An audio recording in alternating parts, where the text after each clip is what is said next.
enfin je veux dire de match, on s'aperçoit que ça va très très vite dans les deux sens. Les matchs sont emballés dès les premières mi-temps et ça souffre après en seconde mi-temps vu l'humidité, vu la chaleur qui règne. Mais en tout cas, on a vu là sur le deuxième but, c'est Coutouré, il me semble. C'est le premier but, ça Xavier, hein. Dès la deuxième minute de jeu, le but de Sékou Cissé après un très très bon travail de Gervinho là, bien lancé en profondeur par Salomon Kalou. Et là le but de Sékou Cissé, l'attaquant de Ronda. Son deuxième but de la compétition. Ah bah c'est vous qui avez raison Xavier, voilà, alors. J'ai confondu les deux buts avec le premier. Voilà. Mais en tout cas c'était l'ouverture du score après seulement 2 minutes de jeu pour les éléphantaux qui sont partis très fort dans cette partie. Mais 14e minute de jeu, l'égalisation des Serbes. Elle va venir. Là aussi magnifiquement. Ouais, c'est bien servi de la part de Dakovic pour Zivkovic. Et petit ballon piqué sur Angban. Impossible à arrêter de la part du gardien de la Côte d'Ivoire. Il y avait un peu de flottement dans l'axe de la défense tout de même. Oui, mais en tout cas, on s'aperçoit qu'il y a beaucoup de passes décisives comme ça à 25 mètres. C'est quand même assez important de surveiller l'axe central.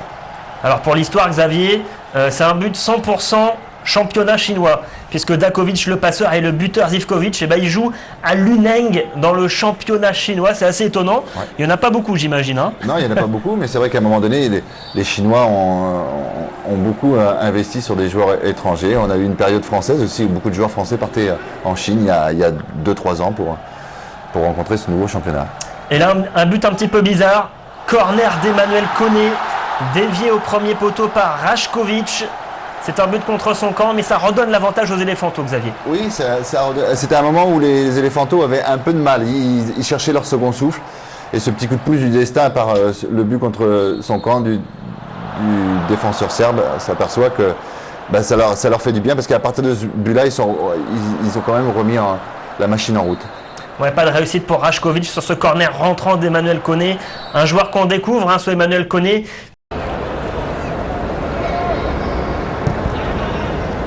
Oui, bien joué de la part de Gervinho. Gervinho, Kalou, ballon dévié par un défenseur serbe. Et bien voilà, ils vont avoir un sujet de conversation dans leur chambre, Patrick. Extraordinaire. Salomon Kalou. On l'a dit, ça sera difficile. Il est probable que l'Argentine fasse tourner et repose un peu ses vedettes. Attention à ce dernier ballon, là, Tadic. Et but. 3-2. Mais oui, avec une erreur de marquage encore, et c'est Rakic. Et ça promet 2 dernières minutes ou 3 dernières minutes fabuleuses. Attention. Ben oui, attention. Regardez Rakic. Faute de marquage, Dominique. Rien à dire. Et oui, ils étaient déjà au match suivant.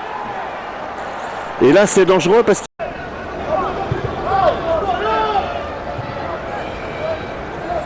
Gervinho. Faut garder le ballon. Bien joué. Mais on joue avec Anthony Moura. Oh, c'est joli. Gervinho à l'africaine. Alors que 99% des équipes auraient gardé le ballon. Eh bien non.